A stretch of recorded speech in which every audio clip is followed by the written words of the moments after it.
Tank. Female, let me guess, to calibrate the narrative. Some agenda, disparaging remarks from both sides. Draw fences so to portray and illustrate me as the villain. And contempt of goodness is really me opposed to them, which is true, but the evil is why can't we coexist? Indifference, not be so condemned. And they're being content that I must be a narcissist and find every way to make me wrong in my efforts to be right, meaning get it right, and so do the right thing, which in a good selfish is not waste, like number one trash. Ironically also a narrative that they slash as me trying to rap, like throwing out garbage, still trying to make it as garbage recycled. But what I do is not waste the gifts I know I possess. So the possession of my property like it's their right to decide if I make it or don't, by trying to isolate, humiliate, destroy me.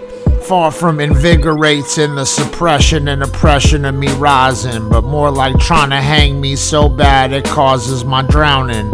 Where there's nothing to eat, no money to spend, no roof over your head, a million things that make it hard to exist. So I could never pursue the one thing I'm meant to do as I exist and win at it.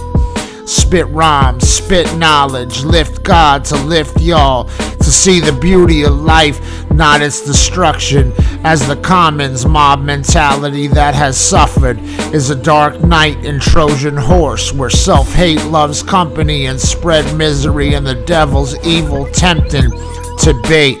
More commitment to that, literally the contamination of more hatred, more judgment, instead of the judgment against hatred.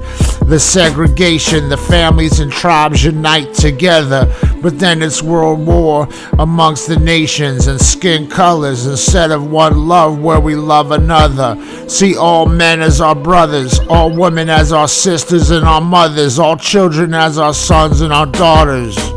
The earth as our heaven, if we can learn to live together, instead of hunt the light in the sun just for a pale moonlight, which was twice to fool a fool that outsmarted the whole plight, when expected to fail quick but rose like a phoenix to the nails of their coffins while buried alive so often by the lack of porridge, where Kathy is Kathleen to hoard the storage and all the fruit, where many become orphans far from adored but snored and slept on and kept God in one's spite for the world to all wear one uniform, one that should not be tied to clothes or skin but love for each other. Amen.